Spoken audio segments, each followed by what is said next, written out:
স্বাগতম আপনাদের আমাদের চ্যানেলে। আজ আমরা আপনাদের শোনাতে চলেছি এক ভয়ঙ্কর গ্রাম্য কাহিনী।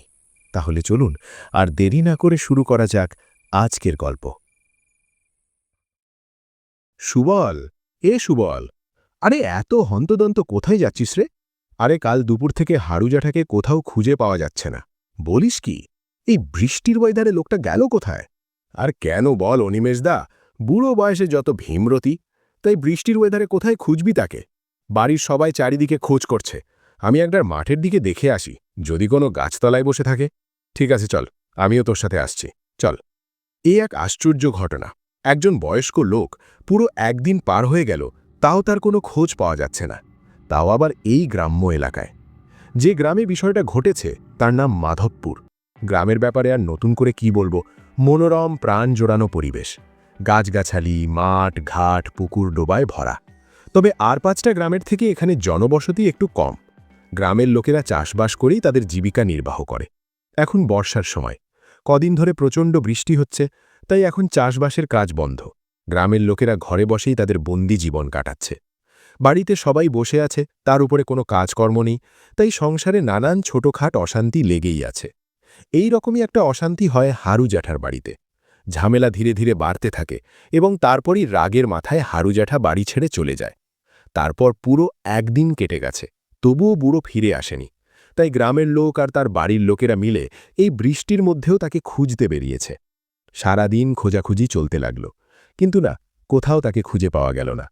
হাড়ু জ্যাঠার নিগের লোক বলতে তার ছেলে বিকাশ আর তার বৌমা, আর তার দুটো মেয়েও আছে বটে, কিন্তু তাদের বিয়ে হয়ে গেছে। সেখানেও খোঁজ নেওয়া হয়েছিল, কিন্তু হাড়ু জ্যাঠার কোনো খোঁজ পাওয়া যায়নি। খোঁজাখুঁজি চলছে, এইভাবে 5-7 দিন কেটে গেছে। তারপরেও কিন্তু হাড়ু জ্যাঠার কোনো খোঁজ পাওয়া গেল না। এরপর 10 দিন কেটে গেল, বৃষ্টি একটু কমেছে। গ্রামের এক লোক মদন তার গরুগুলোকে নিয়ে মাঠে চড়াতে বেরিয়েছে। বর্ষার মেঘ কখন যে মতিভ্রম হয় কে জানে। হঠাৎ করেই তখন ঝিমঝিম করে বৃষ্টি শুরু হয়। মদন ভাবল, না, ওরা ঘাস খাক, আমি ভিজলে হবে না, যাই শ্মশানের ওই বটগাছের নিচে দাঁড়াই। গরুগুলোকে এক জায়গায় বেঁধে মদন একটা বটগাছের নিচে গিয়ে বসে। গরুগুলো মনের আনন্দে ভিজে ভিজেই ঘাস খেতে থাকে। বটগাছের নিচে বৃষ্টির কোনো আভাসই নেই। মদন গাছে ঠ্যাক দিয়ে অনমনে বৃষ্টির মনোরম দৃশ্য উপভোগ করছে। হঠাৎ তার পাশ দিয়ে একটা মৃদু বাতাস বয়ে গেল এবং তাতেই সে বয়ে নিয়ে এলো একটা পচা দুর্গন্ধ।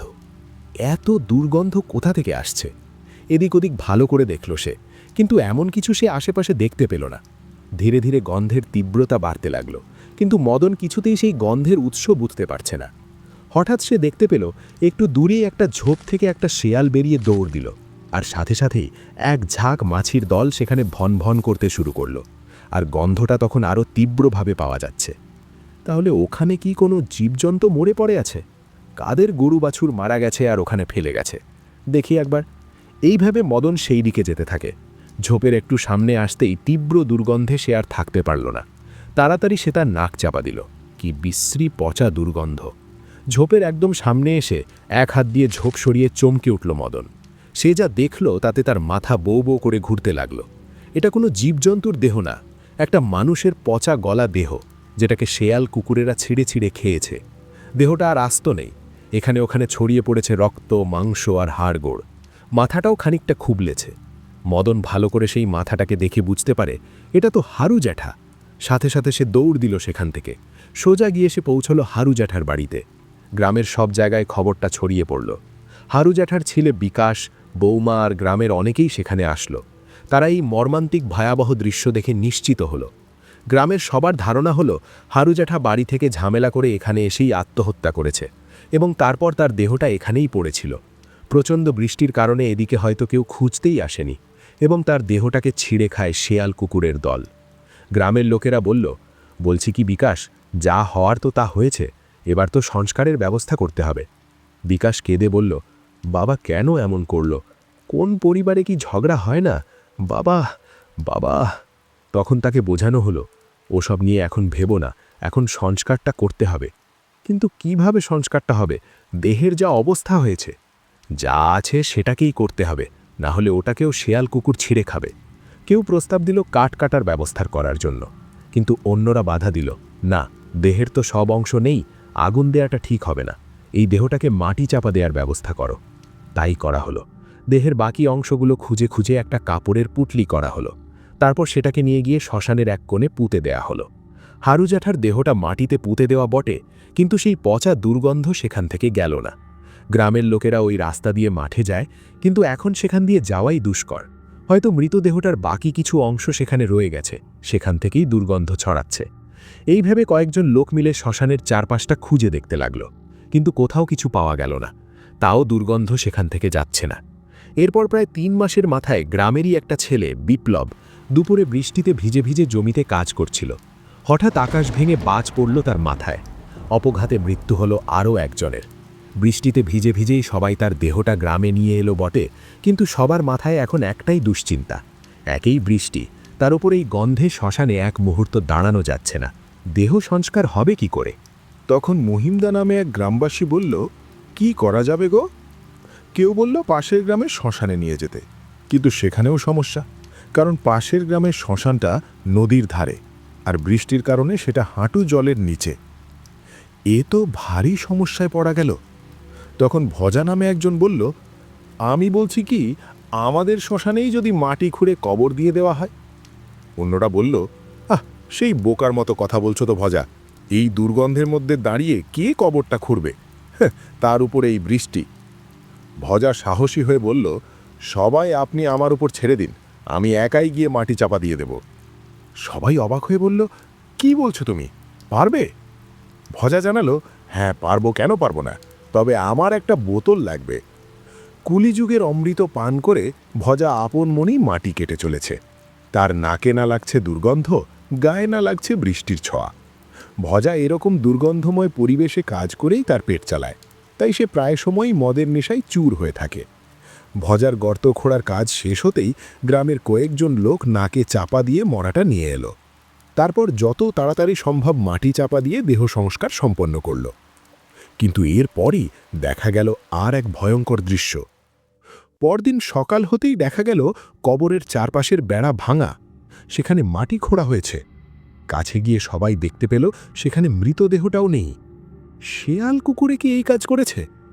না, এইভাবে বেড়া ভেঙে এত মাটি খুঁড়ে মৃতদেহ বের করা তাদের দ্বারা তো সম্ভব নয়। চারপাশে খুঁজে কোথাও সেই মৃতদেহটা খুঁজে পাওয়া গেল না।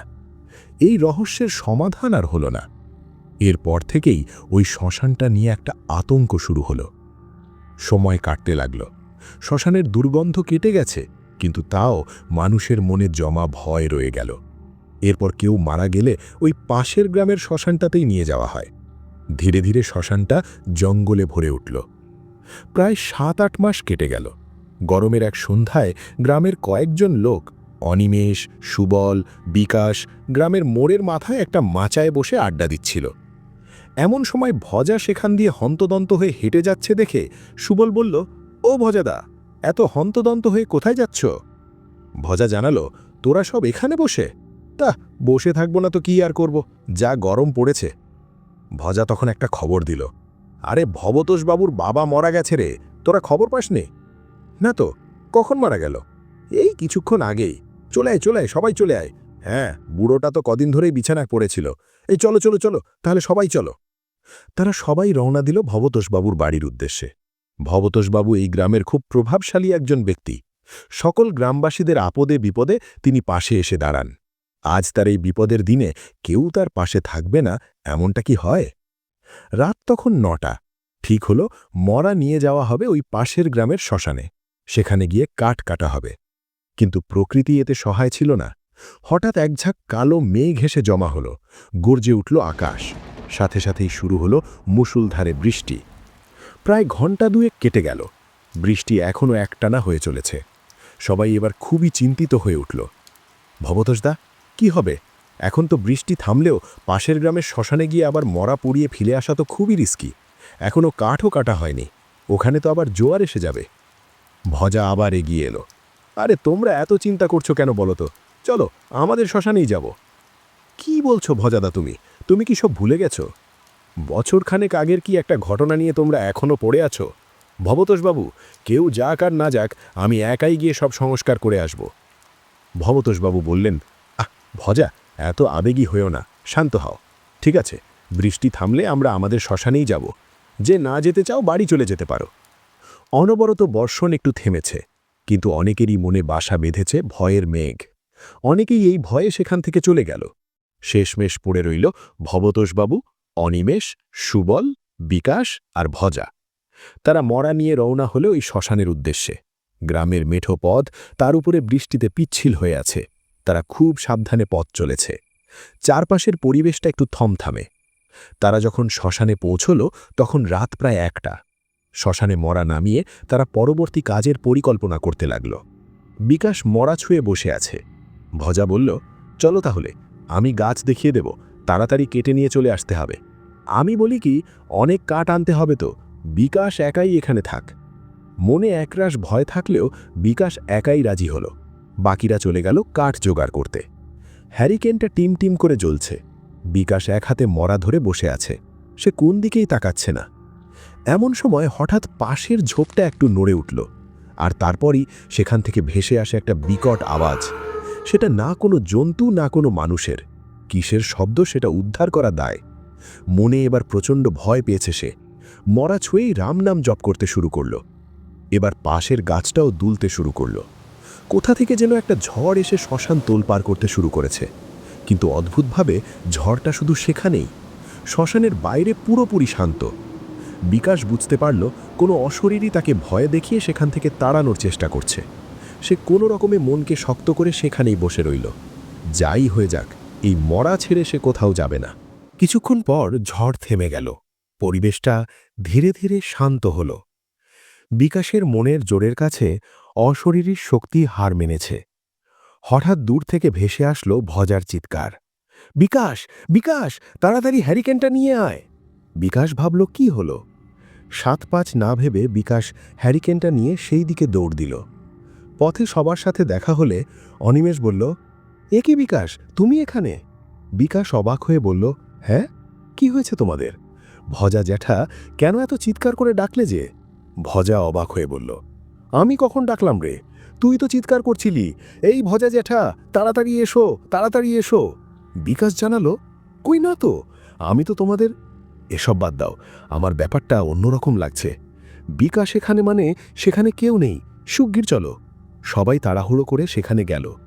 কাঠ ফেলে দিয়ে মরার কাছে গিয়ে তারা দেখল মরা উধাও, শুধু খাটিয়াটাই পড়ে আছে। এই ঘটনা দেখে সবাই হতবাক হয়ে গেল। সবাই তখন এ গাছ ও গাছ খুঁজতে লাগল। অনেক খোঁজার পরেও যখন মরা পাওয়া গেল না, তখন তারা ক্লান্ত হয়ে এক জায়গায় বসে পড়ল। অনিমেষবাবু একপাশে মাথায় হাত দিয়ে বসে আছেন। ভজা অন্য পাশে তার বোতলের আসর জমিয়েছে। অনিমেষ বলল, বিকাশ, এটা তুই কি করলি? মরা আগলে আর একটু বসে থাকতে পারলি না? ভজা বলল, আমি আগেই বলেছিলাম ও পারবে না। বিকাশ চুপ করে বসে সব দোষ নিজের ঘাড়ে নিয়ে নিল। কিন্তু ভবতোষবাবু বললেন, বিকাশের কোনো দোষ নেই। তখন সেই বিকাশের চিৎকার তোরাও তো শুনেছিলি। ওটা কি বিকাশের ছিল? ছিল না তো। তাহলে আমার মনে হয় এসব কোনো ভৌতিক ঘটনা। কিন্তু ভজা, এখন কি করা যায় সেটা ভাবো। কাল যদি গ্রামের লোক এইসব শোনে, কত অপমান হবে আমাদের। বিকাশ বলল, ভবতোষদা, এই ঘটনাটা আমাদের মধ্যেই থাক না, চাপা দিই। আর কাঠ তো কাটা হয়ে গেছে, চিতা সাজিয়ে দাও, তারপর আগুন দিয়ে দাও, সবই হয়ে যাবে, কেউ কিছু জানতেও পারবে না। তাই করা হলো। কাঠ সাজিয়ে খালি চিতাতেই আগুন দিয়ে দেওয়া হলো। সবাই ভেবেছিল চিতার আগুনের সাথেই এই রাতের ঘটনাটা জ্বলে পুড়ে বিশেষ হয়ে যাবে, কিন্তু সেটা আর বোধহয় হলো না। এই ঘটনার পরদিনই ঘটল আরও একটা অঘটন। রাত তখন 10টা। সুবল কাজ ছেড়ে বাড়ি ফিরছিল। চারিদিক নিস্তব্ধ। এমন সময় সুবলের মনে হলো কেউ যেন তার পিছু করছে। হঠাৎ করেই থেমে গেল সুবল। পেছনে ঘুরে দেখল সে, না, কেউ তো নেই। আবার চলতে শুরু করল সুবল। কিছুক্ষণ পর আবার তার মনে হলো কেউ যেন তার পেছনে আসছে। খুব ভয় পেয়ে গেল সুবল। পেছনে ঘুরে দেখার সাহস সে আর পেল না। ভয়ে সুবল সেখান থেকে দৌড় লাগালো। দৌড়াতে দৌড়াতে তার মনে হলো তখনও কে যেন তার পেছনে পেছনে দৌড়াচ্ছে আর তার নাম ধরে ডাকছে, সুবল, সুবল, দাঁড়া বলছি। বাড়িতে এসেই সে তাড়াতাড়ি করে দরজা বন্ধ করে দেয়। রাতে ভয়ে সে জড়সড় হয়ে বিছানায় বসে রইল। রাত তখন প্রায় 12টা। ভবতোষবাবু তার বাড়িতে গভীর নিদ্রায় মগ্ন। হঠাৎ তার গোয়াল ঘর থেকে ভেসে এলো গরুদের চিৎকার। তারা যেন প্রচণ্ড ভয় পেয়েছে। দেরি না করে ভবতোষবাবু হ্যারিকেনটা নিয়ে দৌড় দিল গোয়াল ঘরে। সেখানে গিয়ে সে দেখল তার 3টে গরুর মধ্যে একটা গরু নেই, গায়েব হয়ে গেছে। মেঝেতে এক জায়গায় কিছুটা রক্তের দাগ। কিন্তু এমন তো কোনো জন্তু এখানে নেই যে এত বড় গরুটাকে টেনে নিয়ে চলে যেতে পারে। অন্য দুটো গরুর চোখ দেখে বোঝা যাচ্ছে তারা ভয়ঙ্কর ভয় পেয়েছে। পরদিন সকালে ভবতোষবাবু সবাইকে ডেকে পাঠালেন। তিনি ভাবলেন এর সাথে শ্মশানের ঘটনার যোগ আছে। সবাই মিলে সুবলের বাড়ি গেল, কারণ সুবলের খুব জ্বর। সুবল কাল রাতের ঘটনা শোনাল।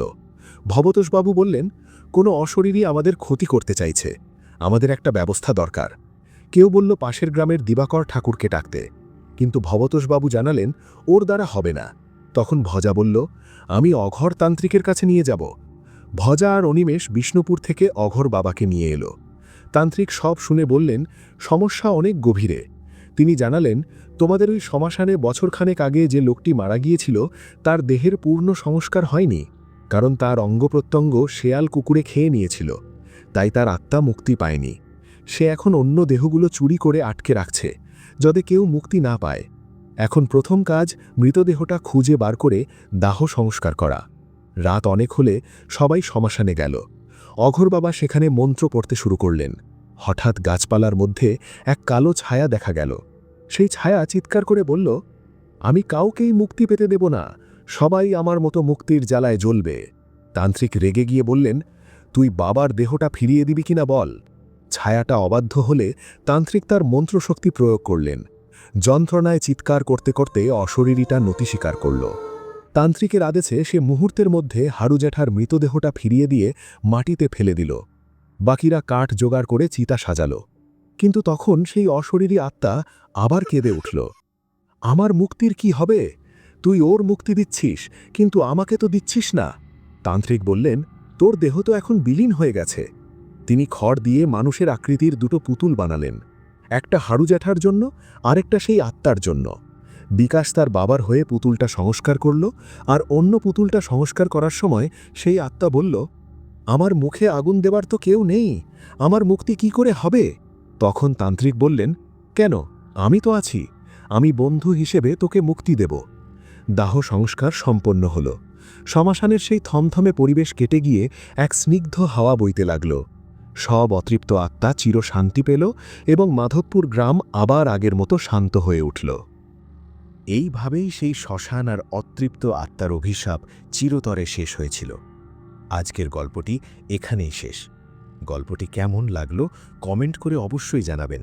আর এমন আরও ভয়ঙ্কর গ্রাম্য কাহিনী পেতে চ্যানেলটি সাবস্ক্রাইব করে পাশে থাকুন।